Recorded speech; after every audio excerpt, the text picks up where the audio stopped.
Whispers in the Snow, a supernatural cosmic horror.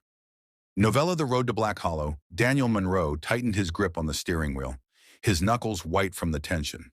The empty highway stretched endlessly before him, a ribbon of asphalt slicing through the frozen wilderness. Snow flurries danced erratically in the beam of his headlights, illuminated like ghosts against the darkness beyond.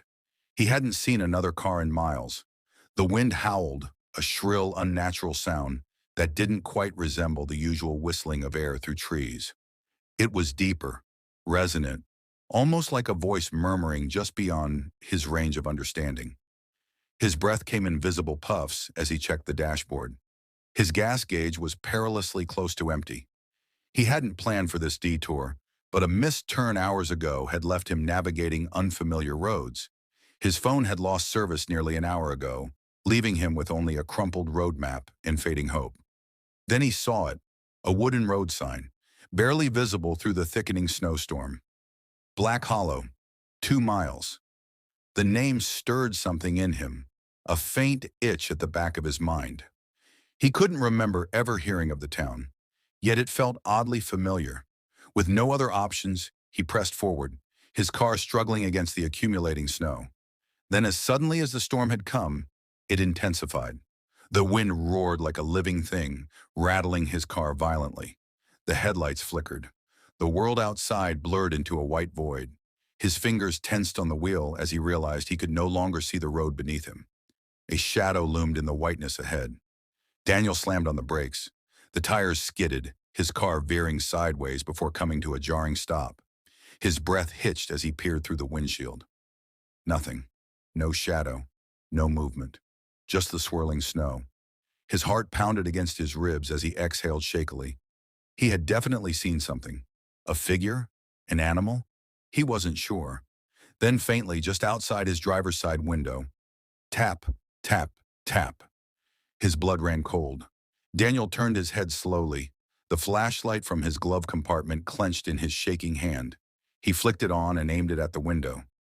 No one was there, but his breath caught when he noticed something in the snow just beyond his car. A single set of footprints leading from the trees. The path stopped directly next to his window, but there were no footprints leading away. A chill that had nothing to do with the weather crept up his spine. The storm raged on. His car wouldn't make it much farther without gas.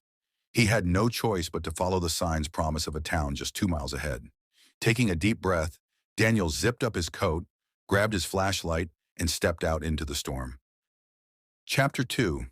The Whispering Woods. The cold was immediate and brutal, biting through his layers as if they weren't even there. Snow crunched beneath his boots as he trudged forward, the road already vanishing beneath thick drifts. The wind carried strange sounds, not just howling, but something else, a whispering murmur that seemed to shift and change, like voices speaking a language just outside the grasp of understanding.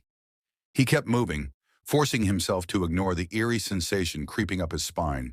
It was just the storm, just his imagination. But then, another set of footsteps, not his own. He stopped. The sound stopped. His breath hitched. He turned sharply, flashlight sweeping over the empty road behind him. Nothing. His heart pounded. He continued walking. The footsteps returned. This time they didn't stop when he did. Daniel spun around, flashlight trembling in his grip. A figure stood at the edge of the trees. Tall, unmoving, its face obscured by the storm. His stomach twisted. Then, as if the storm itself swallowed it, the figure vanished. Daniel broke into a run. The lights of Black Hollow couldn't be far now. Somewhere behind him, buried in the wind, he swore he heard something laugh. Chapter 3. Arrival at Black Hollow. The first sign of the town was a weathered wooden arch stretching over the road. The words "Welcome to Black Hollow" were barely visible. The paint chipped and faded, as if no one had cared for it in years. Beyond the arch, Daniel saw dimly lit buildings, their windows glowing with a faint yellowish light. The town looked old, too old. The architecture was a strange mix of colonial and Gothic, giving the unsettling impression that the town had been built in multiple time periods, yet none of them recent. Snow-covered streets stretched in eerie silence. There were no cars, no people, no signs of life beyond the distant glow of lanterns. Daniel hesitated, but the wind behind him howled violently, almost as if it were pushing him forward. With no other choice, he stepped into the town. The moment he did, the silence deepened. The wind stopped. The storm, which had raged so violently just seconds ago, now seemed impossibly distant, as though he had walked through an invisible veil separating him from the outside world. Then he noticed something that made his skin crawl. The snow on the streets was untouched.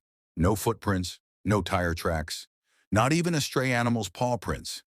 It was as if the town had been frozen in time. A flickering neon sign caught his eye. A diner, the only building with a sign of movement. The open sign buzzed faintly in the dim light. Desperate for warmth, answers, or even just a living soul, Daniel approached the diner. As he reached for the door handle, he caught his reflection in the glass. For a moment, his breath froze in his throat. The reflection was wrong. His face was there, but his eyes, they weren't his. They were watching him. And then, before he could react, his reflection smiled. A slow, unnatural grin stretching wider and wider, far beyond what was humanly possible. The diner door creaked open on its own. Somewhere in the depths of the town, unseen figures whispered his name. The embrace of Black Hollow. Daniel never left Black Hollow. The townspeople, if they could be called that, welcomed him with eerie smiles, speaking in hushed, ancient tongues. They had been waiting for him. The whispers that followed him in the storm had always known he would come. In the diner, his reflection still stared back, grinning. But it was no longer a reflection. It was him, or at least something that wore his face. Outside, the snow fell endlessly, burying the road, sealing him inside Black Hollow forever. Days passed, if time even functioned normally within the town's grasp. He wandered the streets, searching for a way out, but the roads led nowhere. The alleys twisted and changed behind him. Buildings seemed to shift when he wasn't looking. And the townspeople, they watched, always watching, their smiles never faltering. The diner was always open. The same song hummed from the jukebox. The food never spoiled, but the longer he stayed, the harder it became to remember who he was. Then the dreams began. Night after night, Daniel dreamed of something beneath the town, a vast writhing presence slumbering in the depths. It pulsed with an ancient hunger, whispering to him in a voice that was both alien and achingly familiar. It had been waiting. It was always waiting. One night he followed the dreams, deep into the basement of the diner, where a rusted door stood half open. Beyond it, a tunnel stretched downward into impossible darkness. The air hummed with power, and from within the void, something called his name. He stepped forward. The moment he crossed the threshold, he understood. He had never been the first, and he would not be the last. Somewhere, far away, a traveler would take a wrong turn in a snowstorm. They would see the sign for Black Hollow, and they would find their way to the diner. And when they looked into the glass, Daniel's face would be waiting for them, smiling.